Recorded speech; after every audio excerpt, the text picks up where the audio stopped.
గజ్వేల్ పట్టణంలో రోడ్డు విస్తరణలో స్థలం కోల్పోయిన వారికి టీడీఆర్ ద్వారా న్యాయం చేయాలని ఎన్సీ సంతోష్ అన్నారు. సిద్దిపేట జిల్లా గజ్వేల్లో సోమవారం బీఆర్ఎస్ సీనియర్ నాయకుడు, సిద్దిపేట జిల్లా కబడ్డీ అసోసియేషన్ అధ్యక్షుడు ఎన్సీ సంతోష్ మాట్లాడుతూ గజ్వేల్ ప్రాంతాన్ని ఇటీవల హెచ్ఎండిఏ లిమిట్స్ లో చేర్చడం వల్ల ఇక్కడ రోడ్డు విస్తరణలో స్థలాలు, ఇల్లు కోల్పోయిన బాధితులందరికీ ఇదొక మంచి అవకాశమని, గతంలో టీడీఆర్ సర్టిఫికెట్లు కేవలం కార్పొరేషన్ పరిధిలోని ప్రాంతాలకే పరిమితం కావడం వల్ల అప్పట్లో మనం ఈ సర్టిఫికెట్లు ఇవ్వలేకపోయామని, కానీ ఇప్పుడు బాధితులకు మార్కెట్ వాల్యూ కంటే 4 రెట్లు లబ్ధి చేకూరేలా జీవోలు ఉన్నాయని, పాలకవర్గం ఈ విషయమై సంబంధిత అధికారులతో మాట్లాడి బాధితులందరికీ లబ్ధి చేకూరే విధంగా మున్సిపాలిటీలోని సెక్షన్ల అధికారులతో ఒక కమిటీ వేసి తక్షణమే బాధితుల వివరాలు సేకరించాలని కోరారు. అలాగే రోడ్డు విస్తరణలోని బాధితులకు గత నాయకులు ఇచ్చిన హామీ ప్రకారం వారి ఇంటి నిర్మాణ అభివృద్ధిలో బాధితులందరికీ న్యాయం జరిగేలా కృషి చేయాలని అన్నారు.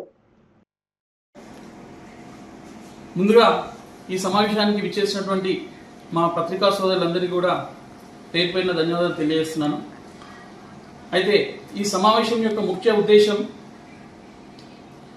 మన గజ్వేల్ ప్రజ్ఞాపూర్ మున్సిపాలిటీలో మనకు కొన్ని సంవత్సరాలుగా మనకు ఏదైతే డెవలప్మెంట్ అవుతుందో ఆ డెవలప్మెంట్ విషయంలో గజ్వేల్ ప్రజ్ఞాపూర్ మున్సిపాలిటీకి సంబంధించిన ఏదైతే ప్రజలు తన సొంత భూమినో లేకపోతే వాళ్ళ సొంత ఒక ఇల్లును కోల్పోయారో వారికి లబ్ధి చేకూర్చే ఒక విషయం, ఈ విషయంపై ఈరోజు ఈ చిన్న సమావేశం ఏర్పాటు చేయడం జరిగింది.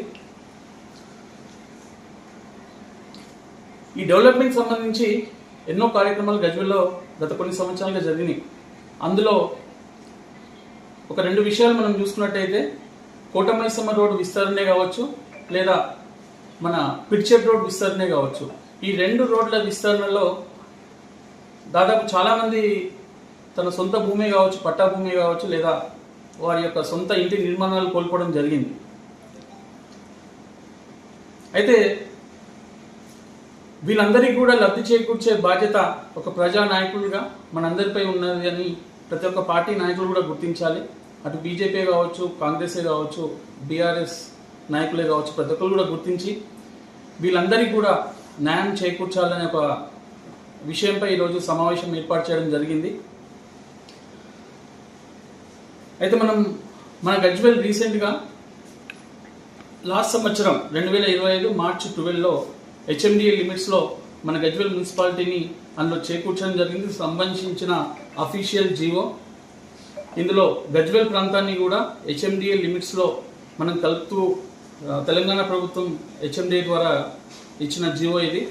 అయితే ఇప్పుడు ఈ జీవో ప్రస్తావన నేను ఎందుకు తీసుకొస్తున్నానంటే, యాక్చువల్గా మా నాన్నగారు ఎన్సీ రాజమౌళి గారు చైర్మన్గా ఉన్నప్పుడు ఈ 2 రోడ్ల విస్తరణలో కూడా ఏదైతే బాధితులు ఉన్నారో వారికి న్యాయం చేకూర్చాలనే ఒక ఉద్దేశంతో వాళ్ళకి కాంపెన్సేషన్, వాళ్ళ ల్యాండ్ ఎంతైతే కోల్పోయారో వాళ్ళకు కాంపెన్సేషన్ ఖచ్చితంగా ఇప్పియాలి అనే ఒక ఉద్దేశంతో మన తెలంగాణ ప్రభుత్వం, అప్పుడు కాంగ్రెస్ ప్రభుత్వం, అంటే దాదాపు 2012 సంవత్సరంలో అప్పటి కాంగ్రెస్ ప్రభుత్వం ఒక టీడీఆర్ అనే ఒక మెకానిజంని తీసుకొని వచ్చింది.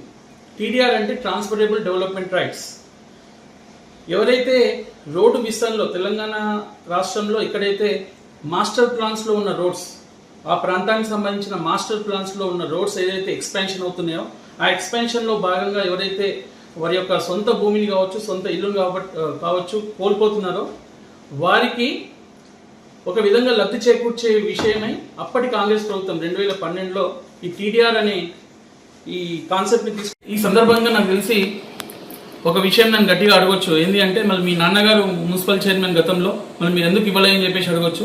అయితే ఒక చిన్న విషయం, ఈ టీడీఆర్ సర్టిఫికేట్స్ యాక్చువల్గా హెచ్ఎండిఏ లిమిట్స్లో ఉన్న ప్రాంతాలకే పరిమితం చేయడం, లేదా మున్సిపల్ కార్పొరేషన్ ప్రాంతాలకే పరిమితం చేయడం వల్ల అప్పుడు మేము టీడీఆర్ సర్టిఫికేట్ చేయలేకపోయాము. ఇప్పుడు గజ్వేల్ ప్రాంతాన్ని హెచ్ఎండిఏ లిమిట్స్లో యాడ్ చేయడం వల్ల ఇది ఒక మంచి అవకాశంగా తీసుకోవాలని సందర్భంగా తెలియజేస్తున్నాను. అయితే నేను ఈ బాధితులకు కూడా ఒక చిన్న విజ్ఞప్తి చేస్తున్నాను.